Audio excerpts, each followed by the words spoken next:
Mister Majumdar, আপনার প্রতিক্রিয়া। আসিফ নজরুল এই যে বক্তব্য, সেখানে গিয়ে রবীন্দ্রনাথকে নিয়ে তার আপত্তি, রবীন্দ্র চেতনাকে নিয়ে তার আপত্তি, এবং কোথাও গিয়ে আমরা ভাবতে পারি, মানে এপার বাংলায় বসে আমাদের খুব অবাক লাগছে যে শেষমেশ রবীন্দ্রনাথ ভার্সেস নজরুল ইসলাম, এটা তো অভাবনীয় একটা বিষয়।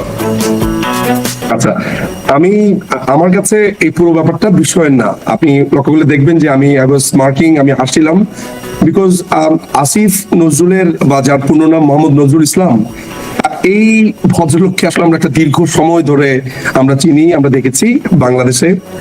তিনি প্রতি যুগে যুগে যুগে যুগে তিনি তার রং পাল্টেছেন।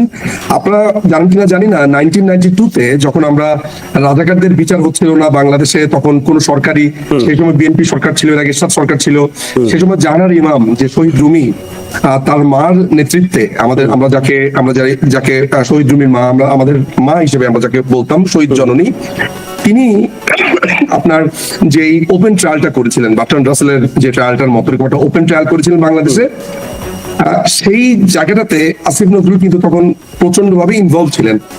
সেই দশকটাতে তার চরিত্র ছিল খুবই প্রগতিশীল, খুবই সেকুলার। তিনি তখন রবীন্দ্রনাথের কথা বলতেন, তিনি তখন বাংলাদেশের সংস্কৃতির কথা বলতেন, প্রভাত ফেরির কথা বলতেন। যখনই তিনি জামাতের পেরোলে চলে আসলেন, আপনার তার কিছুদিনের মধ্যেই কমনওয়েলথ স্কলারশিপ পেলেন, ইংল্যান্ডে চলে গেলেন, তিনি পিএইচডি নিলেন, তখন থেকেই তার ধীরে ধীরে ধীরে ধীরে সুর পাল্টে গেল। এবং আপনারা জানেন যে সেই সময় আন্দোলনের সাথে যারা জড়িত ছিলেন, তারা সেখানে পরিষ্কারভাবে বলেছে যে তিনি কিভাবে জাহানার ইমামের এই পুরো আন্দোলনটাকে নস্যাৎ করেছেন। তিনি বিভিন্ন রকমের নথিপত্র তিনি গায়েবও করে দিয়েছিলেন, যেটা পরবর্তী সময় পাওয়া যায়নি।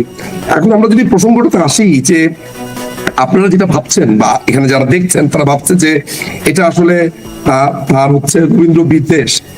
আসিফ নজরুল আসলে কোনো কিছুরই বিদ্বেষী নয়। আসিফ নজরুল হচ্ছে একটা যে কোনো পাত্রে ধারণ করবার মতো একজন ভণ্ড ব্যক্তি।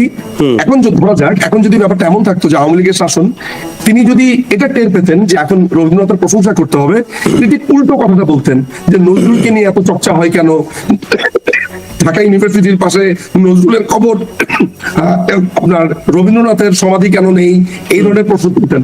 ফলে আজই সোজা কথা হচ্ছে যে আপনারা যেভাবে ভাবছেন, যেভাবে ওকে বুঝবার চেষ্টা করছেন, আমরা যারা দীর্ঘ সময় ধরে তাকে দেখে আসছি, তাকে পড়েছি, তাকে জেনেছি, বাংলাদেশের সবচাইতে বড় সন্ত্রাসী আমরা হিসেবে জানি হচ্ছে অভি এবং নিরু। তাদেরকে হিরো বানিয়ে তিনি উপন্যাস পর্যন্ত লিখেছেন, ক্যাম্পাসের যুবক। সুতরাং এই আসিফ নজরুল আপনার দেলোয়ার হোসেন সাঈদীকে নিয়ে বিচিত্রাতে তিনি দীর্ঘ লেখা লিখেছেন, যে ভণ্ড সাঈদী। প্রথম উনি কিন্তু ব্রেক করেছিলেন 1987-এ, এই দেলোয়ার হোসেন সাঈদীকে নিয়ে তিনি দীর্ঘ ফিচার লিখেছিলেন। আমি এই জায়গাটাতে এপার বাংলা যারা দর্শকরা রয়েছে, ভারতের দর্শকরা, আমি একটুখানি আপনাকেই বলবো তাদের জ্ঞাতার্থে একটু জানান এই আসিফ নজরুল সম্বন্ধে। আপনি যেটা বলছেন সেটা আমরা সত্যি জানি না এপার বাংলায় বসে বসে, কিন্তু তিনি তো এই মুহূর্তে একটা খুব গুরুত্বপূর্ণ বলেছেন। হ্যাঁ, যেটা সুবীরদাও বলেছেন, তিনি এই মুহূর্তে খুব গুরুত্বপূর্ণ একেবারে। এবং এই আমি যেখানে বিবিসিতে জয়েন করার পর যে ভাষায় ছিলাম, উনিও ওখানে ছিলেন। সুবিধা আমি আসছি, ছাত্ররা এই যে নাহিদ, যাদের নেতৃত্বে যারা সামনে ছিলেন, অনেক ছাত্রই ছিলেন, কিছু ছাত্র, কিছু স্পেসিফিক ছাত্র, তারা তো সামনে ছিলেন, তাদের সামনে সারিতে দেখা গেছে, তাদের সাথে প্রতি মুহূর্তে দেখা যেত এই আসিফ নজরুলকে। কোথাও গিয়ে তো একটা মেন্টরের ভূমিকা পালন করেছেন আসিফ নজরুল। আজ যখন আসিফ নজরুল আস্তে আস্তে, আপনি যেটা বললেন, খোলস ছাড়াচ্ছে, বোঝা যাচ্ছে তার ভাবনা চিন্তা, এবং সেই জায়গায় দাঁড়িয়ে তিনি যে কথা বলছেন এখন, সেটা তো একটা বাংলাদেশের পক্ষে একটা ভয়ঙ্কর চিত্র আমাদের মনে তৈরি করছে। আসিফ নজরুল যেটা করছেন, মানে আপনারা যে জায়গাটা বলছেন, আমি একটু দ্বিমত পোষণ করি। এটা আমি খুবই একমত যে আসিফ নজরুল এই মৌলবাদকে যেভাবে ছড়াচ্ছেন, যেভাবে তিনি উস্কে দিচ্ছেন, কিন্তু আপনি যখন ভয়ের জায়গাটা বলছেন, ভয়ের জায়গাটা আসিফ নজরুল না। আসিফ নজরুল হচ্ছে একজন সুবিধাবাদী চরিত্র। ভয়ের জায়গাটা হচ্ছে এই সরকারের মধ্যমণি হয়ে এই মাহফুজ আলম, হাসনা, সার্জিস, যাদেরকে আপনারা দেখতে পাচ্ছেন, এরা ভয়াবহ, কিংবা তারও পেছনে ফরাদ মজাহার, এরা হচ্ছে। কিন্তু আসিফ নজরুলকে আজকে যদি আপনি এমন একটা অবস্থাতে রাখেন যেখানে আপনাকে বলতে হবে রবীন্দ্রনাথের পক্ষে, তিনি এক্ষুনি স্ক্রিপ্ট চেঞ্জ করে বলে ফেলবেন। ফলে আসিফ নজরুল কিন্তু আপনার ভীতিকর ক্যারেক্টার না, ও হচ্ছে সুবিধাবাদী ক্যারেক্টার। ভীতিকর ক্যারেক্টারটা যেই জায়গাটাতে আমরা ভয় পাওয়া দরকার বা মনে করি ভয়, সেটা হচ্ছে তার কথাতে অনেকে প্রভাবিত হচ্ছে। এই যে 26 লক্ষ ভারতীয় ওয়ার্কারদের কথা বলা হচ্ছে, এখন পর্যন্ত তিনি আইন উপদেষ্টা, কথিত আইন উপদেষ্টা হওয়ার পরে এখনো পর্যন্ত একটা ভারতীয় কাজ করেছেন ইলিগালি বা এরকম 26 লক্ষ কোন ডাটা কি তিনি দিতে পেরেছেন? পারেনি। ফলে যে ভীতির জায়গাটা আছে, এই ভীতির জায়গাটাই হচ্ছে টোটাল বাংলাদেশের এই মৌলবাদের শাসন। আপনারা জানেন যে কিন্তু নিঝুম ভাই, এই যে ভারত বিরোধী সেন্টিমেন্ট, এই ভারত বিরোধী সেন্টিমেন্টকে প্যান্ডার করা হচ্ছে এই ধরনের বক্তব্য রাখার ফলে। তিনি বলছেন ভারতীয় টেলিভিশন, তার ইনফ্লুয়েন্স, তিনি বলছেন হিজাব পরিহিত মহিলারা কেন হিন্দি গানে নাচবেন, নিজেদের একটা সাংস্কৃতিক আধিপত্যবাদের কথা তিনি এই মুহূর্তে বলছেন। আমার প্রশ্ন হলো যে এই ইন্টারিম সরকারের প্রত্যেকটি মানুষ যারা রয়েছেন তারা এই সেন্টিমেন্টটাকে, মানে ভারত বিরোধী সেন্টিমেন্ট, তারা আরো বেশি উস্কে দেওয়ার চেষ্টা করছেন, নাকি সত্যি অনগ্রাউন্ড ভারত বিরোধী সেন্টিমেন্ট অন পপুলার লেভেল মাস স্কেলে রয়েছে, সেটা তারা ব্যবহার করার চেষ্টা করছেন? কোনটা সত্য?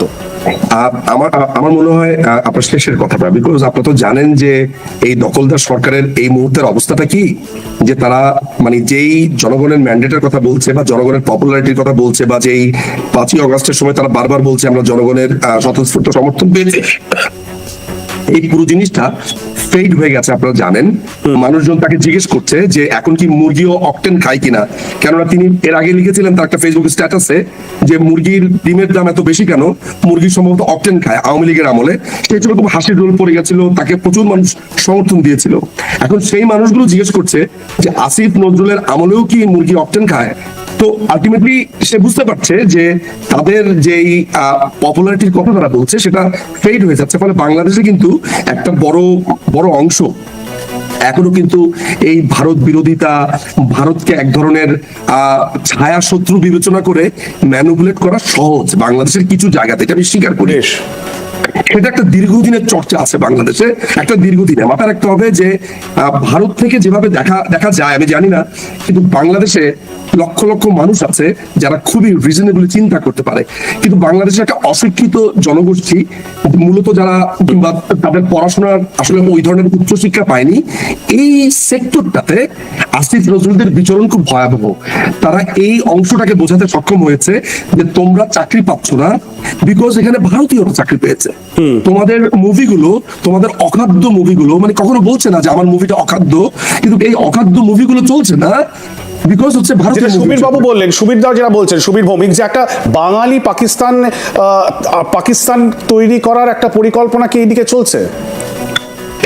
এটা তো খুবই এভিডেন্ট। আপনি জানেন যে 5ই অগস্টের পরপর পাকিস্তানের অ্যাম্বাসেডর যিনি আছেন সৈয়দ মারুফ আহমেদ, আপনারা এটা নিশ্চয়ই জানবেন যে এখানে মূলত আপনারা যদি ইরান বিপ্লবটাকে যদি আপনারা সামনে দেখেন 1979-এর, এটা হচ্ছে সেই মডেল। আয়াতুল্লাহ খোমেনি আপনার কোত্থেকে উড়ে এসে জুড়ে বসলো, যেখানে তুদে পার্টি ওয়াজ ইন ফোর্স, তুদে পার্টির ক্ষমতা নেওয়ার কথা ছিল, সেখানে আয়াতুল্লাহ খোমেনি চট করে এসে সেখানে ইসলামী বিপ্লব ঢুকিয়ে দিল। এখানেও ব্যাপারটা তাই। এই একটা ঘোলা পানির ভেতরে এখানে পাকিস্তানের যেই কোয়ার্টারটা আছে আইএসআই, তারা যেটা করছে যে হেফাজতে ইসলামী, চরমোনাই এবং জামাতে ইসলাম, এই তিনটাকে এক করে এখানে কারণ তারা মনে করছে যে টুডে অর নেভার। এবং এই জায়গাটাকে যখনই সরকার বা এখনকার যারা আছে যারা বেকায়দায় পড়ে, তখন তাদের বাঁচার একটা বড় অস্ত্র হচ্ছে ভারত।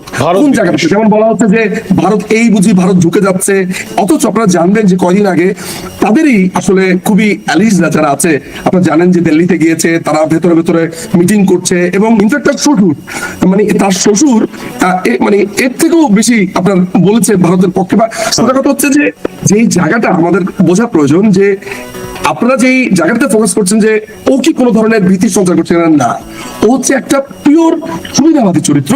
কিন্তু ভয়ের জায়গাটা হচ্ছে ওর ওই যে 26 লক্ষ শুনে যেমন অন্ধ, মূর্খ, মধ্যযুগীয় বর্বরেরা বিশ্বাস করেছিল, ঠিক এখন আপনার ভেতরে এটা ঢুকিয়ে দিচ্ছে যে অ্যাগ্রাসন। যদি অ্যাগ্রাসনের কথাই হয়, বাংলাদেশের সবচাইতে বেশি মানুষ দেখে হচ্ছে ইংলিশ মুভি, বাংলাদেশের সবচাইতে মানুষ এখন দেখা হচ্ছে সাউথের মুভি। মানে আমি যদি ওরা যেহেতু বলছে যে হিন্দি অ্যাগ্রাসন বলছে, ভাষার কথা বলছে, সেই জায়গাটা যদি আমি বলি তাহলে ইংলিশের অ্যাগ্রাসন। আমরা ক্লাস 1 থেকে কেজি প্লে গ্রুপ থেকে ইংরেজি পড়ি, আমরা মুভি দেখি ইংরেজিতে, আমাদেরকে ইংরেজি শিখতে হয়। ফলে অ্যাগ্রেশনের কথা যদি বলি তাহলে পশ্চিমের সবথেকে বড় ঘাঁটি আমাদের দেশে, সেটা বলছে না, কিন্তু সেটা কবে টিকবে না।